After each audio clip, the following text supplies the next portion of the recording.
बिस्मिल्लाहिर्रहमानिर्रहीम। ये मैं आज बनाने लगी चावलों के आटे की रोटियां। उसके लिए सबसे पहले मैंने 2 हिस्से जो है चावल के आटे के लिए और 1 हिस्सा नॉर्मल आटा जो आम रूटीन में हम रोटियां पकाते हैं यानी गंदम का आटा, इन दोनों को करूँगी मिक्स। और फिर मैं इसके अंदर सबसे पहले डालूँगी ऑयल, तकरीबन 2 चम्मच, और ये 1 कप दूध है। इसके साथ में इसको गूंद लूँगी। साग की रोटियों के साथ करेंगे, साग के साथ चावलों की रोटियों को एंजॉय करेंगे, बहुत ही मज़े की बनती हैं। सर्दियों की सौगात है। बिस्मिल्लाहिर्रहमानिर्रहीम। मिक्स करके तो अब मैं इनको दूध के साथ गूंद। तो ये देखिए आटा तैयार हो गया और इधर मैंने बना लिया है पेड़ा। इसकी रोटी बनाने का तरीका आपको बताती हूँ। ये देखिए बेलने के ऊपर मैंने ये शीट बिछा दी है, इसको यूँ रख दूँगी, ऊपर ये दूसरी शीट रख दूँगी।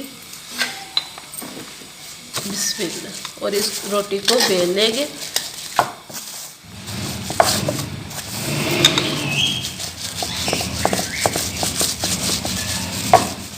जी तो रोटी ये देखिए ये रेडी हो गई है। अब मैं शीट ऊपर से उतारूँगी और इसको डालूंगी हाथ पे, और इधर से ये जो दूसरी शीट है ये इसके ऊपर से उतार दूँगी। तवा गर्म हो गया, इसके ऊपर मैं डाल दूँगी।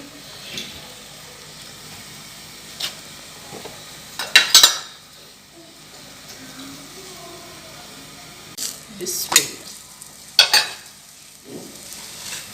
डाल दूँगी।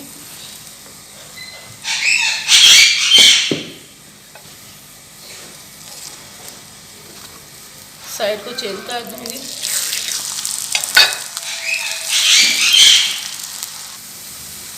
जी तो ये देखिए माशाल्लाह चावल की रोटी होगी तैयार। बहुत साइड इस तरह मैं और रोटियां तैयार करूँगी। माशाल्लाह देखें इधर चावलों की रोटी हो गई है तैयार। आई होप आपको पसंद आई होगी। पसंद आए तो मेरे चैनल को लाइक करें, शेयर करें, सब्सक्राइब करें और कमेंट करके बताएं कि आपको मेरी रेसिपीज़ कैसी लग रही हैं। और मैं इधर चावलों की रोटी को गर्मा गर्म साग और मक्खन के साथ करने लगी एंजॉय। और आप जो है मुझे दुआएं